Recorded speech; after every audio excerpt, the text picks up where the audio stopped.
so let's talk a bit about composite functions now. So what a composite function actually is it's a function inside of another function. And what we can do with that is, so remember we talked about our function notation before and how I talked about an f of g of x. So another way to write this as well is just fog f.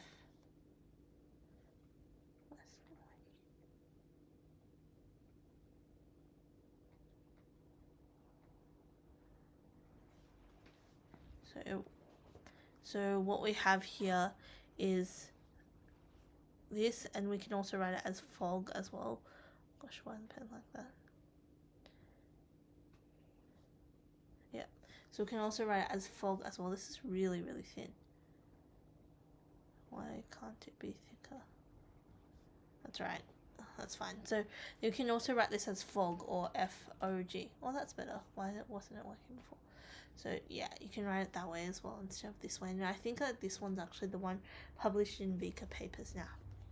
So what actually happens in a composite function, it's kind of like something going through two machines, like double deep frying your chicken, or deep frying and then wok tossing your chicken, or like just cooking it another way, or shredding your chicken, like cooking your chicken and then like re-majigging it when you put it into like a salad or something. Yeah, so what we're trying to do is we get something into a function, right? And then we get whatever's outputted from that function and put it into the outside function. So an important thing here, even though it might seem a little bit confusing, is what we want to do is kind of jug it along in terms of two types of trains. So what happens is we essentially will get it going from one function to the next function. And we can talk about it a lot more when we have the beautiful diagrams coming up in a couple of slides. Alright, so let's talk about trying to write down the rule of this, and I'll just pop this question into the chat.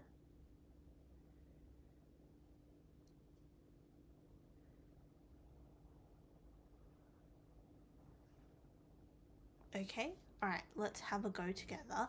So write down the rule of f of g of x. So actually, before we can even write down the rule, when they ask you to find whatever, do whatever, the really most important thing is actually to figure out whether these composite functions even exist or not. So whether these composite functions exist or not is really important to find out first, because sometimes they'll throw in a bit of a trick question and have it actually not exist, which is really problematic. But it's a bit of a trick, especially for like SACs as well. It's a really big trick that they tend to do, because they're trying to trick you into trying to remember that for the actual question. Oh, sorry. Just make sure the screen looks okay. Alright, looks good. So what we're going to do here is we're going to have, so we'll talk about we can just kind of briefly talk about it in terms of making sure one function can be subbed into the next function, and then we'll talk about it again in the next couple slides, but let's kind of run through it on how we would do it together.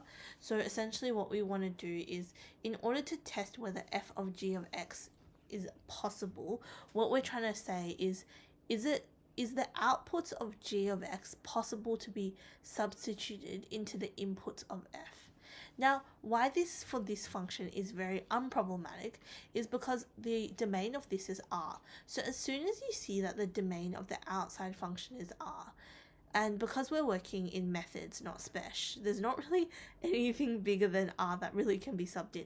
So we probably don't need to investigate further than that, because we already know that the domain of the outside function is R. So we don't really need to consider it further. But if it wasn't, we would have to look into what the outputs or what the range of g of x is, and then see if it fits it. Okay, cool. So in order to actually write down what the thing is, it's actually quite intuitive what you try and do.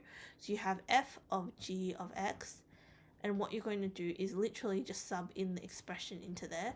So you're going to have of 2x plus 1. squared plus 1. So you essentially, your g of x is replacing all positions that you have x in.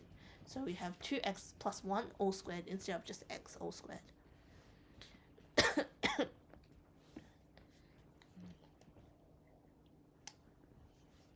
Okay, so what we're going to get here is going to be 4x squared plus 4x plus 1 plus 1, right?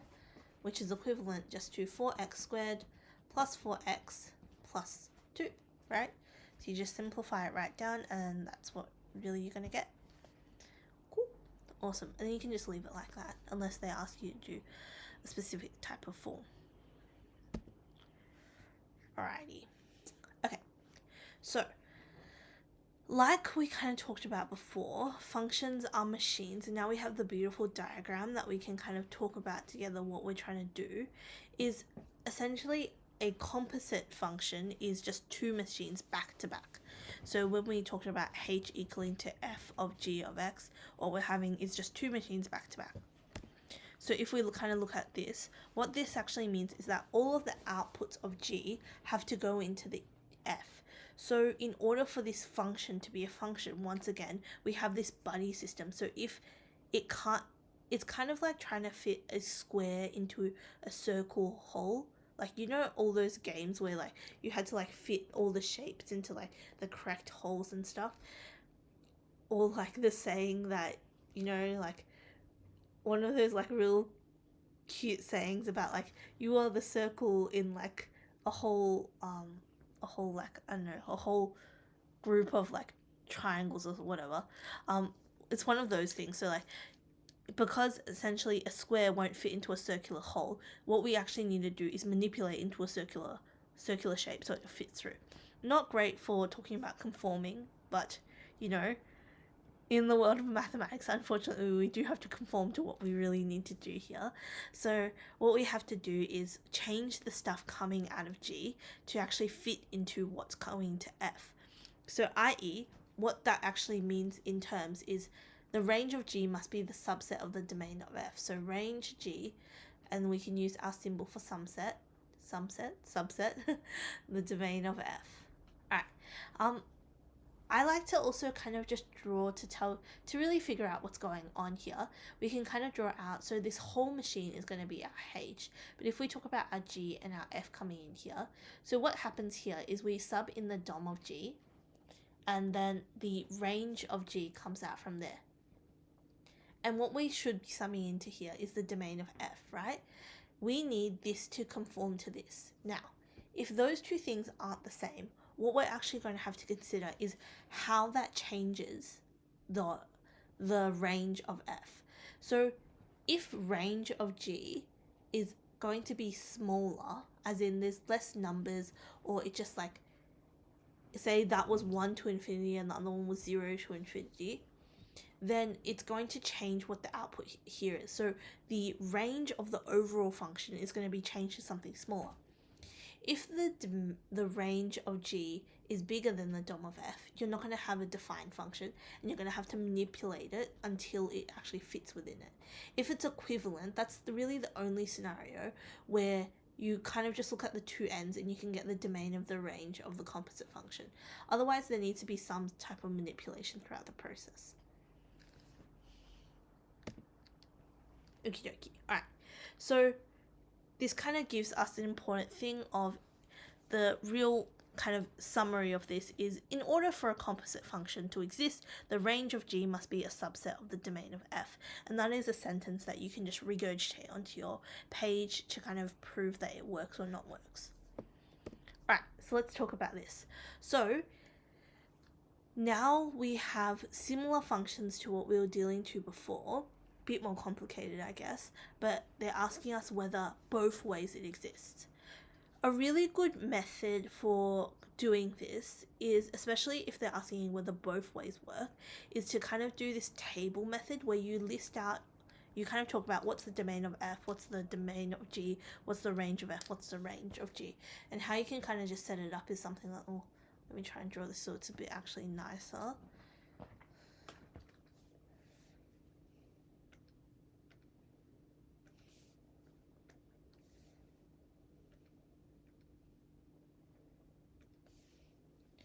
set it up so it's a bit nicer. Okay, so we can DOM range G F, right?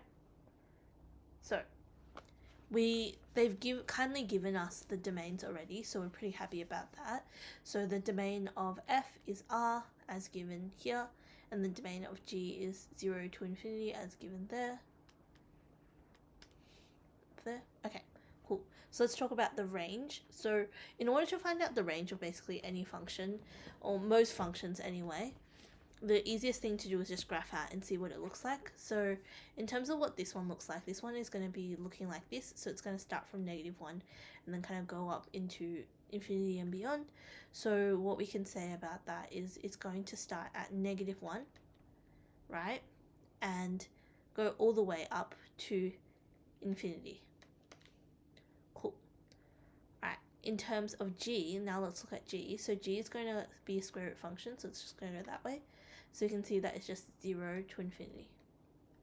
Alright, so let's talk about f of g of x first. So in order for this to exist, the range of g, so the range of the inside, has to be a subset of dom of f. So let's talk about it. So the range of g was for us 0 to infinity, and that in fact is a subset of R. So therefore, f of g of x exists. Right. Okay, let's now talk about g of f of x. So in order for this to exist, the range of f has to be a subset of the dom of g. Cool. So what that actually means is we're going to look for the range of f that's -1 to infinity, right? And the other one is 0 to infinity. And we can see that this is actually one step further than this one, so it's not a subset. There's actually a symbol for that, so let me draw the proper. So it's not going to be a subset, which we can kind of represent like this, right? So essentially it's not a subset of it. Often, so there you can say therefore g of f of x is not defined.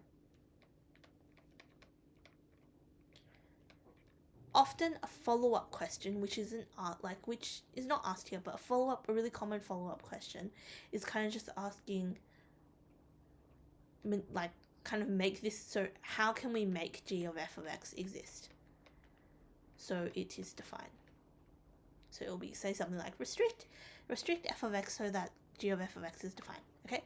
So what that actually means is now we have to say range of f now has to equal to 0 to infinity instead, right? Because it has to be restricted back. So then what we actually look at here is we go back to this and we say to ourselves, okay, what that actually means is now f of x has to just be bigger or equal to 0. So we can look here, and that's our 0 point, right? That's our line there. And the numbers here would just be 1 and -1. Because if we just made this equal to 0, it'd just be x squared equals to 1, so the x equals to plus or minus 1. So therefore, we can kind of see from here, if we need it to be bigger than 1, what that actually means is that it can be from anywhere from -infinity to -1 inclusive, because 0 is included, and then union with 1 to infinity. So essentially, the only numbers you can't really take is between -1 to 1. Ooh. And then you can just put that in, and then you can also work out, so in this one, the actual overall range, so the range of g of f of x is just going to be the range of whatever g of x is, so that's 0 to infinity, so we can just pop that in. Cool. Alright.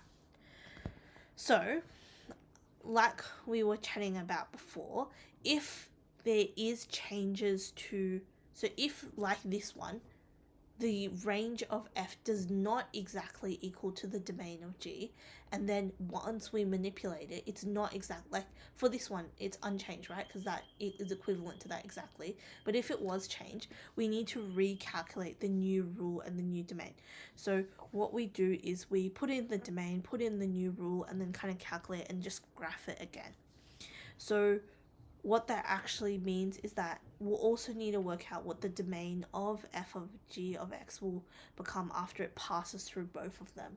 So we kind of, once we do that, we kind of flip it backwards and see what domain changes had to do. So for this one, the new domain of g of f of x would just be negative infinity to negative 1 union with 1 to infinity. And then the range for this one would have just been 0 to infinity. Alright, so just like this, what we can do is we essentially have domain g, domain of range of g, and then we can sub it with what we're trying to do is we're subbing it into the domain of f, the range of f, right? Because that's what is kind of working out in terms of the function. So we just really need to be careful about what's going on here. Cool. And this next question kind of represents it quite well in terms of what we're actually trying to do. So we have these graphs of two linear functions, f and g, and we want to find the range of f of g of x. So what we're trying to do, if we kind of think back to our diagram, right? First, what we're going to do is try to sub in the domain of g, right? So we sub in the domain of g, that's negative 1 to 1. That outputs a range of g, which is going to be, so the domain of g was negative 1 to 1. The range of g is going to be 2 to 4. 2 to 4. Now, we have to check whether that works with the DOM of f. So the DOM of f is from 1 to 5. So therefore, you get the range of g is a subset of the domain of f. So that means that the function exists at least. But we note that it's actually smaller. So it's only from here to here. So that's the new thing you're going to sub into f now. So we're going to sub in 2 to 4 into whatever f to f is to get whatever that is. So we picked 0.2, pick 0.4, and for a linear function, for a non-linear function, it might be a little bit more complicated. For a linear function, you can just really pick the endpoints. For a non-linear, you just have to look whether there's any stationary points or any special points in between. But, oh, sorry about that. Go away. Alright, so what we're going to do is we can see that's going to be from 2 and that's to 0. So that means that when we output that, we get 0 to 2. And that's going to be our new range. So it's going to be 0 to 2. And it does make sense because essentially what we're actually saying here is we can see, okay, this is a rise of 1 unit. So this goes from, if we talk about like a rise over a run, so that's 4 minus 2 over 1 minus negative 1, right? So that's 2 over 2, which equals to 1. And our y-intercept is that. So essentially this is y, x plus 3. And this function here, once again, we have from 5 to 1. So 5 minus 1 over, oh sorry, that's the domain part of it.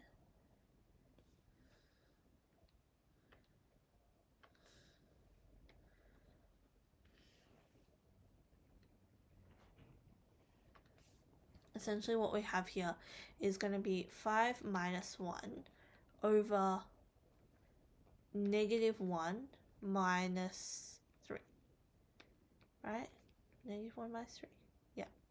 So negative 1 minus 3 is negative 4, 5 minus 1, so you're going to get negative 1 here, and then y equals to negative x, and then if we kind of try to pretend to extend this line, we would have an intercept of 4, right? Plus 4. So what we can see here is if we look at these two graphs and then pretended to kind of put them two together, what we would get here is that this would be equivalent to saying, so this is our f of x, that's our g of x. So we'll have x plus 3, negative x plus 3 plus 4. So we would get negative x plus 1, right?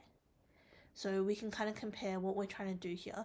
So what we're just going to sub in at the very start is negative 1 to 1. And what we're going to get is 0 and 2. So if we subbed in negative 1, we would have gotten 2, and if we subbed in 1, we would have gotten 0. So it kind of works out in the end.